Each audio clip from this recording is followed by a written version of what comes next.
Hello everyone and welcome to the captain. So यार, अपने English language के free course के अंदर आज मैं आपसे रेसिप्रोकल प्रोनाउंस की बात करने वाला हूँ। हमने बहुत अमेजिंग तरीके से प्रोनाउंस को जो है वो सजाते हुए हम अभी तक आए हैं। हमने जो है प्रॉपर प्रोनाउंस पढ़े, बहुत कायदे से डिस्ट्रीब्यूटिव प्रोनाउंस हमने पढ़े, रिफ्लेक्सिव प्रोनाउंस हमने पढ़े, एम्फेटिक प्रोनाउंस हमने पढ़े। देन आज मैं आपसे रेसिप्रोकल प्रोनाउंस की बात करूँगा। और आप कहीं ना कहीं ये बात फील कर रहे हो कि सर ये प्रोनाउन बहुत लंबा चैप्टर नहीं हो गया। मतलब कि अगर मैं कायदे से देखूं, आज हमारी 17th क्लास है जो कि मैं प्रोनाउन के ऊपर ले रहा हूं। पता है क्यों इतना लंबा लेक्चर आपका प्रोनाउन का क्यों होता है? क्योंकि इस प्रोनाउन के ही बीच में ना आपको क्लॉजेस पढ़ाए जाते हैं, आपको फ्रेजेस पढ़ाए जाते हैं, उनकी अंडरस्टैंडिंग हमें देखनी होती है। कितनी चीज़ें, कितनी बारीक बारीक चीज़ें जो है हमने एक्चुअल में इस प्रोनाउन के लेक्चर के अंदर देखी है। ऑलमोस्ट खैर वैसे तो प्रोनाउन हमारा जो है वो एंडिंग पॉइंट पे ही है अभी, बट हाँ अभी इसकी कुछ क्लासेस आपकी और लगेंगी। तो मतलब आप ये चीज़ फील कर रहे हो कि मैंने आपका फाउंडेशन जो है, पहले तो मैंने फाउंडेशन आपका रखा जो कि बिल्कुल ही बेसिक था। उसके बाद प्रोनाउन के अंदर भी मैंने बहुत बेसिक चीज़ों पे आपकी काम कर दिया है। अब आगे वाले लेक्चर्स के अंदर आपको और मजा आएगा। मतलब कि समवेयर आपको ऐसा फील हो रहा होगा कि यार मतलब ये जो इंग्लिश पढ़ने का जो टेस्ट है ना, वो जो मज़ा है वो डेली अब धीरे धीरे धीरे धीरे इंक्रीज हो रहा है। अगर आपको याद हो ना, तो बेटा मैंने आप लोगों को एक बात स्टार्टिंग के अंदर बोली थी कि मैं बिल्कुल यहाँ से लेके चलूंगा और बिल्कुल स्टेप बाय स्टेप जो है इस फ्री कोर्स के अंदर मैं आपको पढ़ाता हुआ चलूंगा। अगर ऐसा हो रहा है ना, आपको लग रहा है कि हाँ हम धीरे धीरे धीरे धीरे सीढ़ी के ऊपर कदम रख रहे हैं, तो कमेंट सेक्शन के अंदर ज़रूर बताना क्या आपको कॉन्फिडेंस बिल्ड हो रहा है या नहीं हो रहा, मुझे ज़रूर बताना। बाकी आपका कोई भी डाउट होता है, आपका जो है कोर्स से रिलेटेड कोई डाउट है, कोई चीज़ आपको समझ में नहीं आई, या फिर आपका कोई और भी डाउट है, मतलब कि आपका कॉलेज के डॉक्यूमेंट्स आपको समझ में नहीं आ रहे, क्या रखने हैं, कैसे रखने हैं, क्या करना है, तो सारे डाउट्स आप मुझसे पर्सनली कनेक्ट हो सकते हो भाई। ये मेरा इंस्टाग्राम हैंडल मैं आपको दे रहा हूँ, AREEBHUPII। आप पर्सनली मुझसे जो है बच्चे इस पे कनेक्ट हो सकते हो। मैं बहुत से बच्चों का रिप्लाई करता हूँ। मेरी कोशिश रहती है कि विद इन 24 आवर्स के अंदर मैं आपको रिप्लाई दे दूँ, और अगर नहीं भी कर पाता तो एक दो दो तीन दिन के अंदर मेरा रिप्लाई ज़रूर आ जाएगा आप लोगों को। तो यस, आप मुझसे पर्सनली कनेक्ट हो सकते हो यहाँ पे। बाकी आप लोगों को पता है यार, ये जो पूरा कोर्स है, आप एडुकैप जो बच्चे पहली बार इस कोर्स इस पे आए हैं या हमारे पेज पे आए हैं, भाई आप लोग एडु कैप्टन के हमारे चैनल पे आ जाना, और यहाँ पे आप जरा प्लेलिस्ट वाले सेक्शन के अंदर आना। आपको ये जो फ्री वर्बल कोर्स है ना, आप ये देख रहे हो पूरी प्लेलिस्ट बनी हुई है भाई, सीक्वेंस के अंदर आप जरा इसको कायदे से कंप्लीट करना शुरू कर दो। आप देख रहे हो यहाँ पे ईडियम एंड फ्रेजेस, नाउन, फिर नाउन उसके फंक्शन, फिर एडजेक्टिव, फिर ईडियम्स मैंने करा है, एडजेक्टिव उसके एज अ सब्जेक्ट कॉम्प्लीमेंट बताया, फिर एडवर्ब्स बताई, पार्ट ऑफ स्पीच के प्रैक्टिस कराई, कंजंक्शन इंटरजेक्शन करा, वर्ब्स और उसके टाइप्स पढ़ी। मतलब हर एक चीज़ जो है मैं कायदे से आपको इस पूरी सीरीज के अंदर करवाने वाला हूँ। आपको कहीं भागने की जरूरत नहीं पड़ेगी। और अगर आपको लग रहा है ना कि भाई यहाँ पे जो है मुझे इस सीरीज से मजा आ रहा है, मतलब अगर देखो मैं ऑन एन एवरेज अगर लेक्चर्स की ड्यूरेशंस की बात करूं तो लगभग 30 मिनट एवरेज में बात करूं, हो सकता है कोई लेक्चर थोड़ा सा ज़्यादा हो, कोई लेक्चर थोड़ा सा कम हो, एवरेज आपकी आधे घंटे की जो है वो ड्यूरेशन लगेगी। और मुझे ऐसा लगता है कि आधे घंटे का लेक्चर अगर आप देख रहे हो, उसके नोट्स भी बना रहे हो, तो सारी चीज़ें कंप्लीट करने में आधा घंटा और लगा लो। आप डेली अभी से डेली 1 घंटा बस इंग्लिश को देना शुरू कर दो। आपको कहीं से कहीं तक भी सीयूईटी के अंदर दिक्कत नहीं आने वाली, ये मेरा वादा है आपसे। बाकी आप हमारे प्रीमियम कोर्स का पार्ट बनना चाहते हो तो प्रीमियम कोर्स भी आप ले सकते हो। आपको क्या आना है, आपको गूगल पे लिखना है study.educaptain.in, और आप वहां से हमारे बैच का पार्ट भी बन सकते हो। ठीक है मेरे भाई? तो यस, आप इसका भरपूर फायदा उठाओ यार, ये अपने फ्रेंड्स के साथ शेयर करो, ताकि यार पता है जब मैं इस इंडस्ट्री के अंदर आया था, मेरे को बस एक ही बात थी माइंड के अंदर कि ठीक है भाई, भले ही हम जो है पेड कोर्सेज भी निकालेंगे, बट मैं उन बच्चों के लिए सबसे पहले खड़ा रहूंगा, उन बच्चों के लिए बहुत अफोर्डेबल चीज़ें रखूंगा जो बिल्कुल अफोर्ड ही नहीं कर सकते।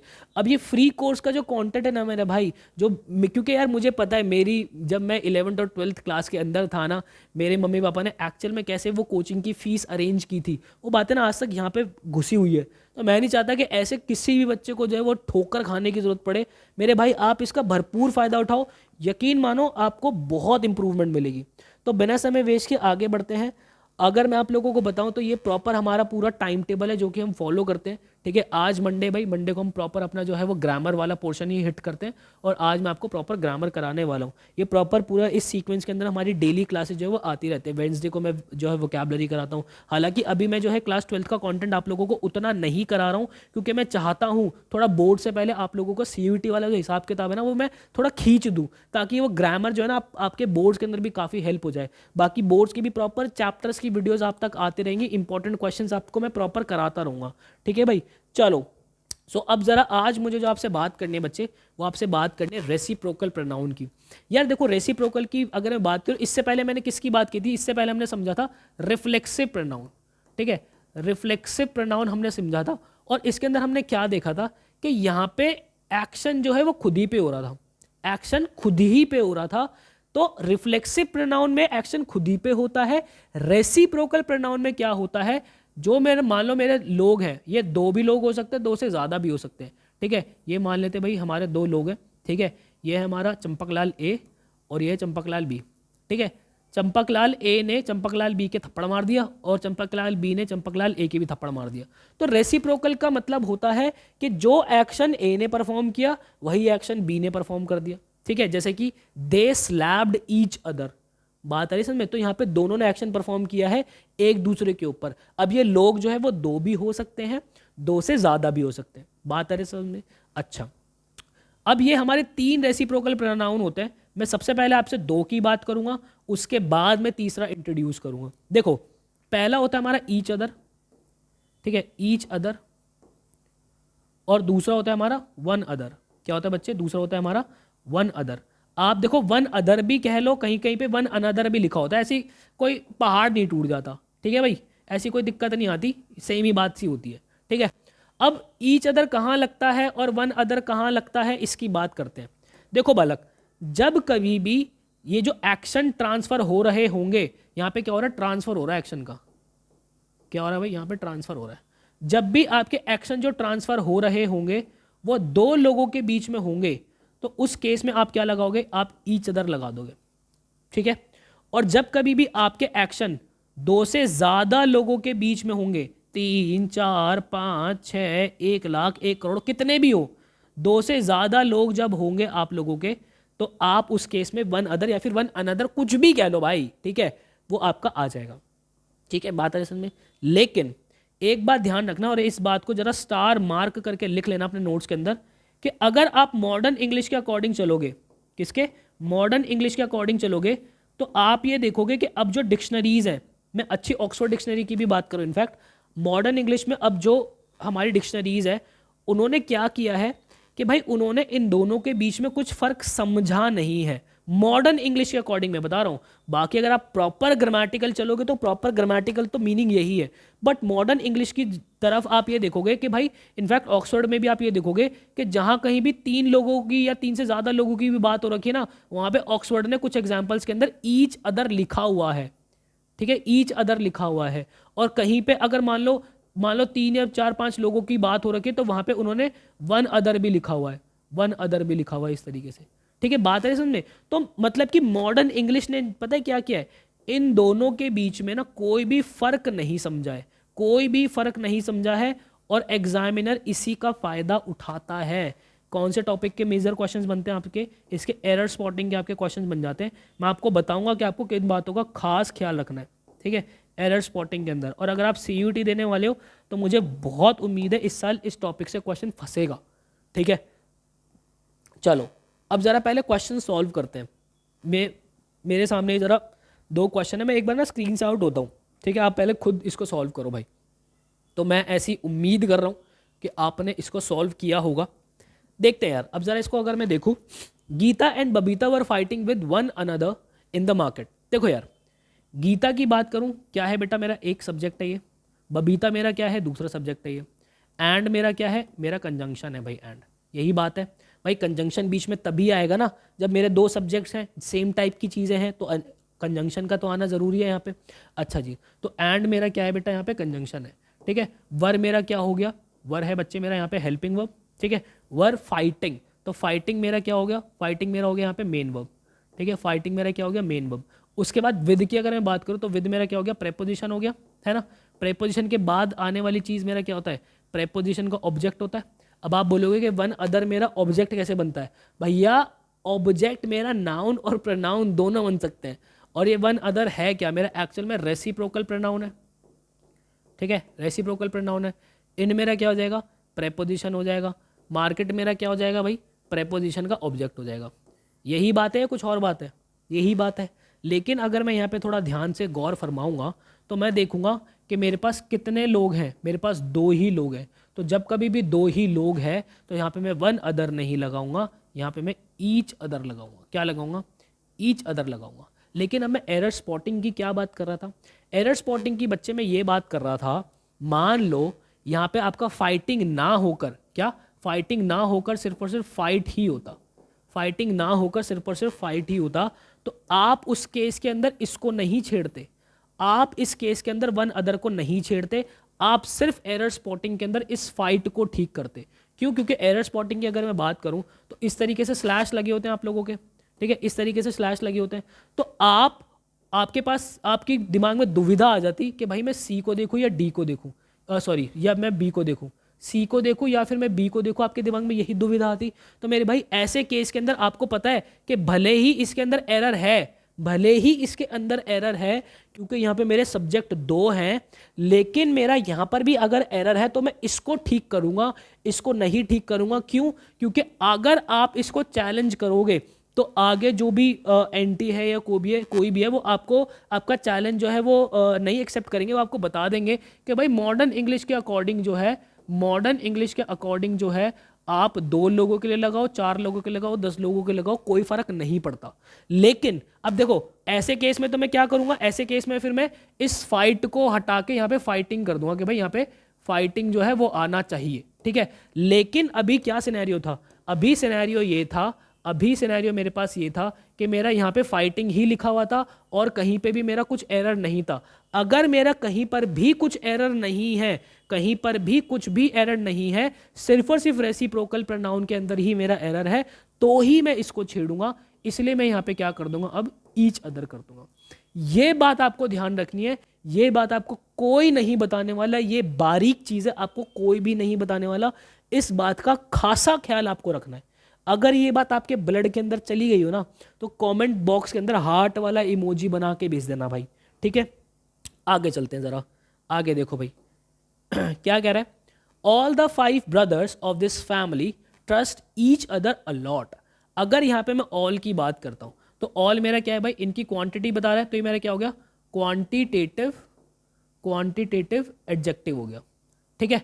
ऑल द 5 ब्रदर्स, ब्रदर्स की अगर मैं बात करूँ तो देखो ये मेरा क्या है? सब्जेक्ट है। पार्ट ऑफ स्पीच वाइज क्या है? नाउन है। अब उसके बाद 5 मेरा क्या है? 5 है मेरा एडजेक्टिव, जो कि है कार्डिनल एडजेक्टिव। क्या है बच्चे? ये है मेरा कार्डिनल एडजेक्टिव है मेरा, ठीक है। ऑल द 5 ब्रदर्स ऑफ मेरा क्या हो जाएगा?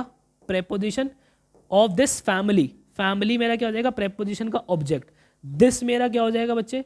दिस मेरा हो जाएगा डीमॉन्स्ट्रेटिव एडजेक्टिव, डीमॉन्स्ट्रेटिव एडजेक्टिव हो जाएगा, है ना। इस फैमिली के डीमॉन्स्ट्रेट कर रहा है। ट्रस्ट मेरा क्या हो जाएगा बच्चे? ट्रस्ट हो जाएगा मेरा मेन वर्ब। ईच अदर, अब देखो ये ईच अदर, अब यहाँ पे अगर मैं ईच अदर की बात करूँ तो एक्चुअल में ये मेरे प्रोनाउन हो गए, ठीक है। ये मेरा ईच अदर, ये जो है प्रोनाउन होगा। इस वर्ब का ऑब्जेक्ट भी मेरा यही बन रहा होगा, ठीक है, क्योंकि प्रोनाउन मेरा बन सकता है।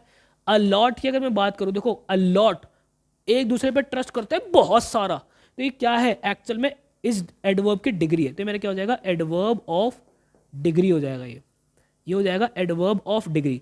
अब यहाँ पे आपने ये देखा कि भाई क्योंकि यहाँ पे 5 लोग हैं, ऑल द 5 ब्रदर्स की बात हो रही है, जो कि 2 से ज़्यादा है, जो कि 2 से ज़्यादा है। जो मेरे ब्रदर्स हैं ये मेरे क्योंकि 2 से ज़्यादा है यहाँ पे, तो इसलिए यहाँ पे मेरा ईच अदर ना आके मैं क्या लगा दूंगा? वन अदर लगा दूंगा, या फिर वन अनदर लगा दूंगा, कुछ भी लगा दो, कोई दिक्कत नहीं है, ठीक है भाई। बात आ रही समझ में। लेकिन अगर यहाँ पे और भी कुछ एरर होता, मान लो यहाँ पे ऑल द 5 ब्रदर लिखा होता, मान लो ऐसे ऑल द 5 ब्रदर, तो मैं इसको ठीक नहीं करता। मैं फिर उस केस के अंदर इसको ठीक नहीं करता, मैं सिर्फ इस ब्रदर की जगह ब्रदर्स लगाता। क्यों? क्योंकि मॉडर्न इंग्लिश के according each other, one other दोनों ही अब आ सकते हैं, ठीक है। यही फायदा जो है एग्जामिनर साहब उठाते हैं, आपको ये गलती नहीं कर देनी है।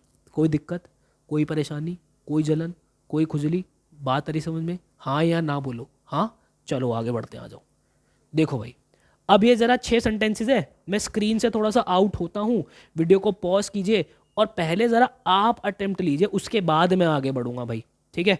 मुझे ऐसी अपेक्षा है, बहुत ही अंदर से ऐसी आवाज़ आ रही है कि हाँ आपने मेरी बात का मान रखा होगा और आपने जो है इन क्वेश्चंस को सॉल्व किया होगा, ठीक है भाई? चलो, और नहीं किया तो भैया क्या ही बोले, ठीक है? क्या ही कर सकते हैं, यहाँ से खड़ा होकर मैं तो सिर्फ बोल ही सकता हूँ, ठीक है? मैं तो सिर्फ उसी चीज़ पे काम कर सकता हूँ जो कि एक्चुअल में आपको बहुत ज़्यादा हेल्प करेगी, क्योंकि मेरे बताने से पहले आपके दिमाग में कॉन्सेप्ट है, हाँ, वो कॉन्सेप्ट यूज करके आपने क्वेश्चन अगर सॉल्व किया है तो कॉन्सेप्ट पे तो सीमेंट लग रहा है भाई। नहीं तो अगर आप मेरे ही बोलने का इंतजार करते रहोगे तो वही वाली बात हो गई कि भाई अगर मैं आपसे बोल रहा हूँ कि मैं मैथ्स के क्वेश्चन सॉल्व कर रहा हूँ, ठीक है, क्या आपको मुझे सिर्फ देख के मैथ्स आ सकता है? कभी भी नहीं आएगा। जब तक मैथ्स के अंदर, गणित के अंदर भैया कलम नहीं चलेगी तो मैथ्स आपको नहीं आएगा। हाँ, आपको देख के मजा बहुत आएगा, यार बंदा क्या सॉल्व कर रहा है, आपको चीज़ें समझ भी आएंगी कि अच्छा हाँ ऐसे क्या, ये कर, मैं भी कर सकता हूँ, मैं भी कर सकता हूँ, मैं भी कर सकता हूँ। पर जब खुद करने बैठोगे ना तो बहुत सिली मिस्टेक्स भी होंगी, दिमाग अटकेगा भी, दिमाग रुकेगा भी। तो मैथ्स आपको कब तक नहीं आएगा? जब तक आप खुद हाथ नहीं मारोगे। सेम सिनेरियो आपका यहाँ पर भी है, जब तक खुद हाथ नहीं मारोगे तब तक चीज़ें सीमेंटेड नहीं होती हैं। और इंग्लिश का पता है सबसे बड़ा दिक्कत क्या है वर्बल एबिलिटी का? ये ना दिमाग के अंदर से जो वो एक लीक पॉइंट होता है ना, यहाँ से ये सारी चीज़ें निकल रही होती है, ये मल्टीपल रिविजन्स मांगता है भाई, मल्टीपल रिविजन्स। चलो देखो भाई ज़रा यहाँ पे, Radha and her husband understand dash. तो राधा एंड हर हस्बैंड, अगर मैं देखूँ राधा मेरा हो गया एक सब्जेक्ट, ठीक है, ये हो गया मेरा सब्जेक्ट 1, और उसका हस्बैंड हो गया सब्जेक्ट 2। अंडरस्टैंड करते एक दूसरे को, है ना? तो यहाँ पे क्योंकि मेरे दो सब्जेक्ट्स हैं तो यहाँ पे मेरा क्या आ जाएगा? ईच अदर आ जाएगा। क्या आ जाएगा बच्चे? ईच अदर आ जाएगा, ठीक है? In this series India, Pakistan, Australia are facing, ये जो भी सीरीज ऑफ मैच है इसके अंदर इंडिया, पाकिस्तान और ऑस्ट्रेलिया एक दूसरे को फेस करेंगे। तो यहाँ पे बच्चे पता है क्या करते हैं? यहाँ पे बच्चे लगाते हैं वन अदर। क्या लगाते हैं? वन अदर लगा देते हैं। भाई एक बात बताओ, एक बात बताना ध्यान से, जब भी टीम खेलेगी आपस में एक दूसरे को फेस करेगी तो टीम ए और टीम बी ये दो ही तो आपस में फेस करेगी ना। अरे 3 टीमों का मैच थोड़ी होता है? 3 टीमों का मैच थोड़ी होता है। एक पर्टिकुलर टाइम में जब भी फेसिंग का टाइम आएगा तो दो ही तो टीम करेगी ना वहां पे। तो यहाँ पे हमारा वन अदर नहीं होगा बेटा, यहाँ पे हमारा ईच अदर होगा। समझ रहे हो बालक जी? ईच अदर होगा। एग्जामिनर के पता है क्या, एग्जामिनर इसी सब चीज़ों का फ़ायदा उठाता है। उसको पता है कि आप जब एग्ज़ाम देने आए होंगे ना, बड़ा ही प्रेशर होगा, सुबह सुबह उठ के भी आए होंगे, जो भी शिफ्ट के अंदर है बाहर भी खड़े होंगे, और अलग ही आपस में इधर उधर बैठ के प्रेशर होता है भाई। यही प्रेशर के अंदर ना छोटी छोटी गलतियां हम कर देते हैं। अब आपको पता है इतनी छोटी सी चीज़ है ये, बट सीधा सीधा 5 नंबर खत्म हो जाएंगे यहाँ से अगर ध्यान नहीं दिया तो। इसीलिए प्रैक्टिस करनी बहुत ज़रूरी है भाई, प्रैक्टिस करो कायदे से। आगे देखो, all the students shook hand with. अब देखो सारे स्टूडेंट्स ने हाथ मिलाया, पर जब हाथ मिलाने की बारी आ रही होगी तो एक दूसरे ही से ही तो हाथ मिलाएंगे ना। 2 लोग ही तो हाथ मिलाएंगे भाई, सारे सारे लोग तो हाथ मिले, उसको हैंड शेक करना तो बोलेंगे ही नहीं, ठीक है, वो तो कुछ अलग ही हो गया फिर। तो यहाँ पे मेरा क्या हो जाएगा? ये मेरा हो जाएगा ईच अदर। क्या हो जाएगा बेटा? ये हो जाएगा मेरा ईच अदर, ठीक है। दे shared pieces of information with. अब उन्होंने पीस जो है इंफॉर्मेशन शेयर की है। तो इंफॉर्मेशन अगर बात बताओ, मैं किसी से इंफॉर्मेशन शेयर करना चाह रहा हूँ तो मैं कॉल करके किसी और को भी बता सकता हूँ, या मैं कॉन्फ्रेंस कॉल करके किसी और को भी बता सकता हूँ। अब सबसे इंफॉर्मेशन अगर शेयर की है तो यहाँ पे मैं क्या करूँगा? यहाँ पे मैं वन अदर कर दूंगा, या फिर वन अनदर, कुछ भी लगा दो यार, वन अदर कुछ भी कर लो, ठीक है भाई, बात है समझ में। We must love. अब देखो यहाँ पे अगर आपसे एग्जामिनर जो है 2 लोगों की कॉन्टेक्स्ट की बात कर रहा होगा ना, तो इससे पहले कुछ ना कुछ आइडिया देगा आपको, लोगों के बारे में बताएगा कि इतने लोग हैं, इतने लोग हैं, इतने लोग हैं, या फिर जनरल अगर बात कर रहा होगा तो फिर वो भी आपको बताएगा। तो इस केस के अंदर बेटा मेरा ईच अदर भी आ सकता है, ठीक है, ईच अदर भी आ सकता है, और मेरा वन अदर भी आ सकता है, कुछ भी आ सकता है, बट डिपेंड करेगा किस कॉन्टेक्स्ट के अंदर बात हो रही है, ठीक है। यहाँ मेरा ये भी ठीक है और यहाँ मेरा ये भी ठीक है। आगे देखो, the countries must maintain dash border. यार देखो इसको ना थोड़ा सा ध्यान से समझो। अगर मैं आपसे बॉर्डर की बात करता हूँ, मान लेते हैं ये रहा मेरा इंडिया, है ना, I love my India, okay. यहाँ पे रहा भाई हमारा ऊपर नेपाल, ठीक है, मान लो बस, ठीक है, भावनाओं में मत बहो। नीचे रहा भाई मेरा श्रीलंका, ठीक है, ये रहा अपना बेटा पाकिस्तान, ठीक है भाई, उसके आगे मान लेते ये रहा हमारा अफगानिस्तान, ठीक है, कुछ भी मान लिया हमने। चलो अगर मैं ध्यान से देखूं, जब भी बॉर्डर शेयरिंग की बात आएगी तो बॉर्डर शेयरिंग देखो, वैसे तो इंडिया नेपाल से भी बॉर्डर शेयर करता है, इंडिया पाकिस्तान से भी बॉर्डर शेयर करता है, इंडिया श्रीलंका से भी ऐसे बॉर्डर शेयर कर रहा होता है। तो करने को तो देखो इंडिया शेयर कर रहा है, बट जब कभी भी बात आती है ना बॉर्डर शेयरिंग की या किसी कॉन्टेक्स्ट में बात हो रही थी तो दो देशों के कॉन्टेक्स्ट में बात हो रही थी। तो ऐसे केस के अंदर, ऐसे केस के अंदर आपको क्या करना है भाई, ऐसे केस के अंदर रेड पेन कहा गया, ऐसे केस के अंदर आपको ईच अदर लगाना है। क्या लगाना है? ईच अदर लगाना है, ठीक है। The countries must maintain each other, यहाँ पे ईच अदर्स होगा, पॉजिटिव केस दिखाना पड़ेगा, ईच अदर्स बॉर्डर्स, बात आ रही समझ में। लेकिन जहां कहीं भी आपको दो या दो से ज्यादा कंट्रीज का जिक्र हो रहा हो इससे पहले, तो वहां आप वन अनदर लगा देना, वन अदर लगा देना, ठीक है भाई, बात आ रही समझ में। तो आप उससे पहले वन अदर लगा देना, दोनों ही लग सकते हैं, वो डिपेंड करेगा आपकी किस कॉन्टेक्स्ट के अंदर बात हो रही है। बट अगर कुछ नहीं दिया हुआ भाई तो ईच अदर ही लगाना, अगर कुछ नहीं दिया हुआ, क्योंकि हमेशा बॉर्डर के कॉन्टेक्स्ट में जब भी बात होती है तो दो कंट्रीज के बीच के बॉर्डर का ही जिक्र होता है। बात आ रही समझ में भाई, ये भले ही बहुत छोटा सा टॉपिक है बट आप लोगों को क्लैरिटी मैंने बहुत ही ज़्यादा ब्रॉड लेवल पे दी है। ऐसा है तो कमेंट सेक्शन के अंदर प्यार बसाना, क्योंकि एक यही चीज़ है जिसके थ्रू मुझे मोटिवेशन मिलते है कि हाँ भाई अपने बच्चों को पढ़ाना है, अच्छे से अच्छा पढ़ाना है, ठीक है भाई। आगे चलो भाई ज़रा, नेक्स्ट हमारा एक तीसरे टाइप का भी होता है भाई, उसको हम कहते हैं एवरी अदर। क्या कहते हैं?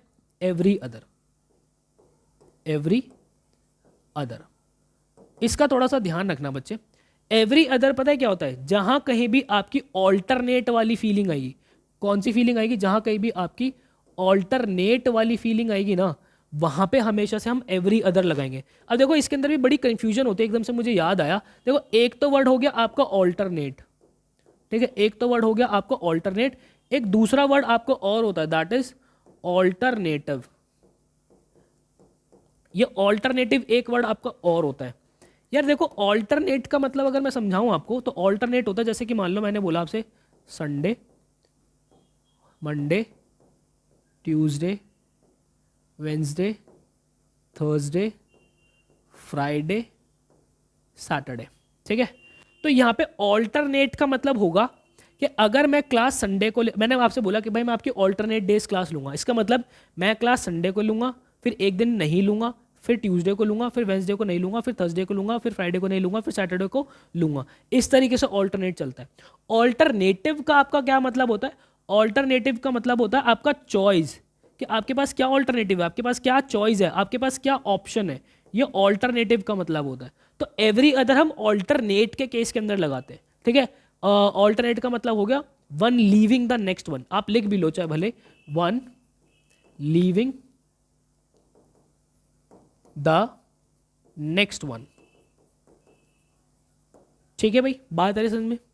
अब इसके अंदर जैसे कि अगर मैं इसके एग्जाम्पल की कोशिश आपको देने की कोशिश करूं तो आप कह सकते हो कि Rajiv met me every other day, है ना। आप कह सकते हो Rajiv met me every other day. Rajiv जो है मुझसे एक दिन छोड़ के मिलता है, मतलब कि राजीव अगर मुझसे आज मिला है तो राजीव कल नहीं मिलता, फिर राजीव मुझसे उसके अगले दिन मिलता है, फिर उसके अगले दिन नहीं मिलता, फिर उसके अगले दिन मिलता है, फिर उसके अगले दिन नहीं मिलता, इस तरीके से, ठीक है। या फिर आप एक एग्जाम्पल और ले सकते हो, जैसे कि Bipin has exam every other week, ठीक है, आप ले सकते हो भाई Bipin has exam every other week, ठीक है। मतलब कि इसका क्या मतलब हुआ? इसका मतलब हुआ कि बिपिन का एग्ज़ाम अगर इस वीक है तो अगले वीक नहीं होगा, फिर उसके अगले वीक होगा, फिर उसके अगले वीक नहीं होगा, फिर उसके अगले वीक होगा, फिर उसके अगले वीक नहीं होगा, ठीक है। ये बात हो गई आपकी एवरी अदर की। तो मेरे भाई बड़ा ही छोटा सा टॉपिक था ये, ठीक है, बहुत ही प्यारा सा टॉपिक है, but exam point of view से, क्योंकि इसके एरर स्पॉटिंग जो है वो बड़ी बारीक, बड़ी नाजुक सी एरर स्पॉटिंग है इसकी, तो इसलिए आपको इसका ना टॉपिक का थोड़ा खास ख्याल रखना पड़ेगा, इस टॉपिक को बार बार रिवाइज करना, इस टॉपिक को बार बार दिमाग के अंदर रखना, क्योंकि ये every other, each other, one other हम डेली लाइफ के अंदर यूज़ करते हैं और बहुत ही गलत तरीके से यूज़ कर रहे होते हैं। तो एरर स्पॉटिंग के अंदर इसका खास ख्याल रखना, क्योंकि ये ऐसा टॉपिक है भाई, या तो 5 नंबर देगा और 5 नंबर या तो सीधा गवाएगा। और 5 नंबर खोने का मतलब पता है क्या है भाई? अब ये लगा लो हज़ारों बच्चों से पीछे चले जाओगे, 16 लाख बच्चा पेपर देगा यार, 16 लाख। आप खुद सोचोगे मतलब एक एक क्वेश्चन की अहमियत कितनी होगी, तो आप लोगों की प्रेपरेशन किस लेवल पे चलनी चाहिए। तो मेरे भाई आई होप आपको क्लैरिटी मिली होगी। ऐसी ही बेस्ट वीडियोस जो है मैं आप लोगों के लिए बनाता रहूँगा। सीरीज़ आप इन्जॉय करो, कमेंट सेक्शन के अंदर मुझे ज़रूर बताना। मिलता है इसके नेक्स्ट वीडियो के अंदर, मुझे दीजिएगा इजाज़त। Till then bye bye and take care.